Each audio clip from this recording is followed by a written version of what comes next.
Thank you for staying with us. It's time now to take a look at stories making headlines on the front page of Nigeria newspapers.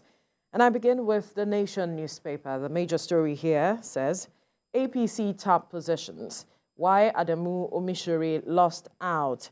And some riders, lack of accountability, poor leadership allegations, cause of resignations. Kyari Funtua take over in acting capacities. Almakura Kekemeke may be replacements. You find all the details on the front page of the Nation newspaper. We'll move now to the Punch newspaper, still talking about the same story. Audit report nails Adamu Omisore as Tinubu governor's shop for new chair. Audit report nails Adamu Omisore as Tinubu governor's shop for new chair. And you see some writers talking about aggrieved National Working Committee members. And all the details, right, you'll find on the front page of the Punch newspaper. We move now to the front page of the Daily Times. Massive shake-up hits APC, conflict with Tinubu loyalists, party financial controversy. Others see Abdullahi Adamu on the highway. Details on the front page of the Daily Times. Right now, we move to the front page of the Daily Independent. Adamu Omisore's exit brings APC leadership row to a head. Adamu Omisore's exit brings APC leadership row to a head. Kyari named acting chairman, Funtua acting secretary. Details on the front page of the Daily Independent. And to this Nigeria newspaper, Tinubu returns amid APC crisis as party shifts National Executive Council indefinitely. You find the details on the front page of the this Nigeria newspaper. All right, Mike. All right, I have the leadership here. Leadership newspaper is where we're looking at next. It says APC begins search for new national chairman. APC begins search for new national chairman, and Almakura Sani Musa top list of possible choice. Kyari is acting chairman. Again, party shifts neck meeting says no plan to unleash EFCC on Adamu Omisore. That's what the leadership newspaper has. Now, let's go to First News. First News has revealed real reasons APC ousted Adamu Omisore.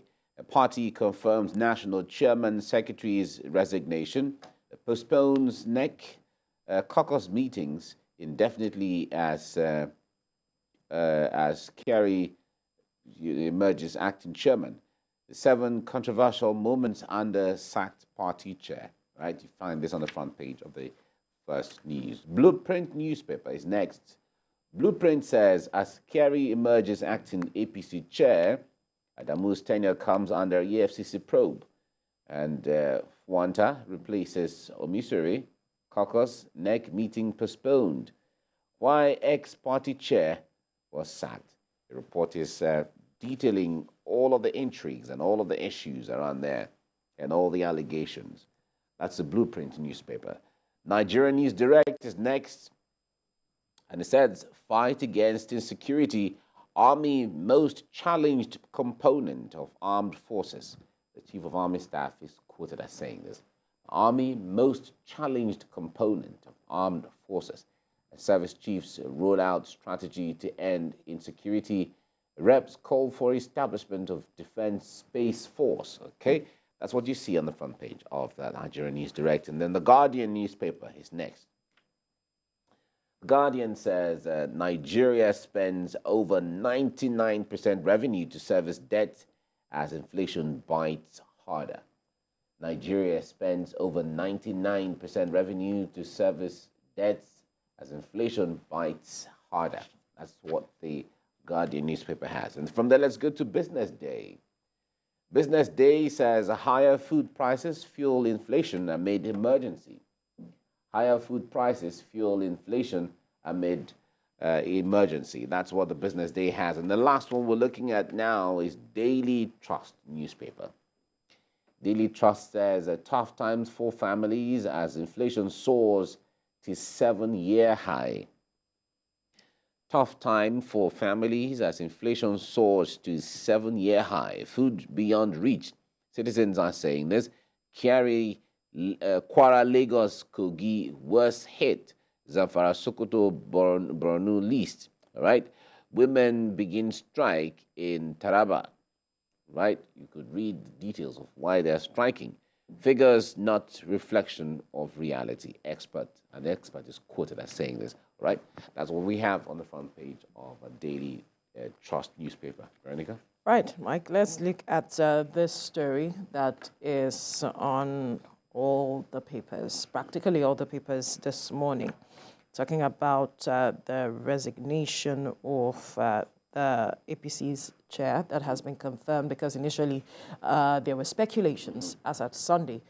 But now, after an emergency meeting of the National Working Committee was held yesterday, the acting national chairman, Abubakar Kyari, is now confirmed that Abdullahi Adamu, Senator Abdullahi Adamu, and Iola Mushiri has, dropped their resignation letters. And so many issues have been, coming up before now, talking about how he was running a one-man show, talks about how there was lack of transparency and accountability. These conversations have been on, and it was amongst members of the National Working Committee who were aggrieved that were mentioning this. And they even went to the extent that he did not even brief members of the National Working Committee about his resignation. He just gave his letter to Governor Hope Uzodinma, and that was it. So they did not really like the manner in which he left, but they have not been happy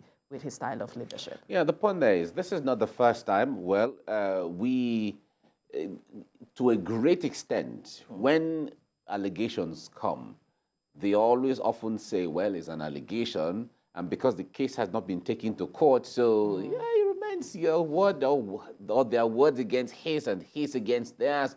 But the point there is, if this is a committee or an exco, as the case may be, it is expected, based on the rules guiding what and how the party should carry out its activity. There is a constitution. There is a constitution. Members of the executive committee are meant to be aware. In fact, decisions that are taken are supposed to be taken by the joint acceptance of members of the working committee put together. So, if someone says, well, as a member of the National Working Committee, due to this or due to that, I won't be available, that's totally a different thing. But the moment you have a quorum, there's supposed to be regular meetings between the National Working Committee. Either they meet physically or they meet virtually, depending on whatever the regulation accepts, as the case may be. It is expected that decisions will be taken and everybody is on board endorsing whatever they have agreed to do before the national chairman goes ahead. Now, this issue of him running the allegation of him running a one-man business has been on for a long time. A very long time. He didn't just start now. So, if they've accused him, he said, well, it is just them trying to overreact, as the case may be. Names have been called, different persons who came up with allegations here and there. But recall also that even the audited account that was submitted to INEC, it was alleged that the national chairman and the secretary, both of them only just did whatever, they gave it to an external auditor to put together, and then they submitted the audited report according to the allegation. Now, what is supposed to happen was that there's an internal auditor who is supposed to be in the know of whatever that is being audited. Now, when you do, even if you're going to bring somebody external, the internal auditor should be put on notice. Yes. All members of the executive committee are supposed to be aware. Yes. So by the time the audited account comes in, members of the National Working Committee will look at everything. It is our budget now. It is our account. Abi? Everybody looks at it, and then by the time they agree and everybody's on board, then you submit to INEC. But it was alleged that he and the secretary just signed whatever and then forwarded it to INEC. National Working Committee members were not aware. The internal auditor was not aware. Nobody was aware of anything. So if you look at all of these allegations, it tells you, if they are true, because it is still this issue of a hair. So if they are true, then it tells you that is not how to run a party or an executive committee at that level, because you need to carry everybody along. Everybody worked so hard to ensure that the party won the election. So you cannot come now and say you want to run your own agenda, not carrying everybody along. So at some point, he also claimed that he wasn't carried along, talking about principal officers with regards to the 10th Senate. So that was when a lot of persons began to say, oh, it seems there is a crack in the wall of this party, but they were able to manage all of that at the end of the day. But moving forward, for me, is how they'll be able to carry themselves along. Yes, the president is back into the country amidst all of this that is happening. I believe that he will meet, or there will be consultations, meetings here and there. The NEC meeting has been suspended indefinitely, as is being reported, but something has to be done in the process of trying to resolve all of this. Yes, that is what has been done already. I understand there was a lot of I understand there was a lot of pressure on him and the secretary to resign, and there's no way they're going to resign without the knowledge of the president. So the president would have given his go-ahead to say, okay, fine, you guys have to resign, and especially considering how things are going, the government now, the president himself, cannot afford to have a divided baggage. In fact, let me say baggage, people who have baggages of allegations here and there, especially within the party.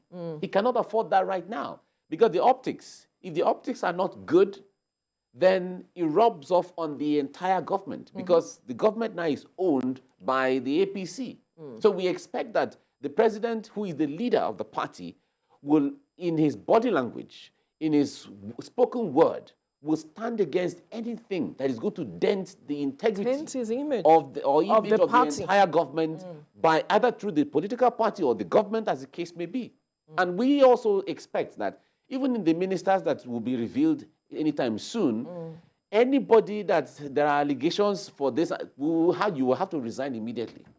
That's what we expect. That is what we expect, you know, because the fact that, oh, we are all colleagues in the party, we are all whatever, the moment anybody is carrying an allegation that is going to dent the integrity of, we expect the president, his body language, or his direct instructions to the person to resign. So that is what we heard happened in this instance. Because initially, it was also reported that he initially did not want to resign. So the pressure that was mounted on him, he had no choice but to resign. Yes, we do not know the matter with EFCC in this case as it stands now. There has been statements here and there as to, okay, we will not unleash EFCC, but we hear the EFCC is already looking into the issue, you know, and so on. So whatever the thing is, this is not even about APC as a party. Yes. It's about the Nigerian system. It's about the Nigerian system. So whether it is APC or PDP or Labour Party or whatever the thing is, we are saying set a template that would put Nigeria, you know, on that pedestal of we are trying to work with integrity. That's what Nigerians want. Absolutely. Because young Nigerians who are partyless now, some tomorrow might be members of APC. Who knows? Some will be members of Labour Party or PDP, whatever the thing is. Right. So let there be some transparency on all fronts. Absolutely.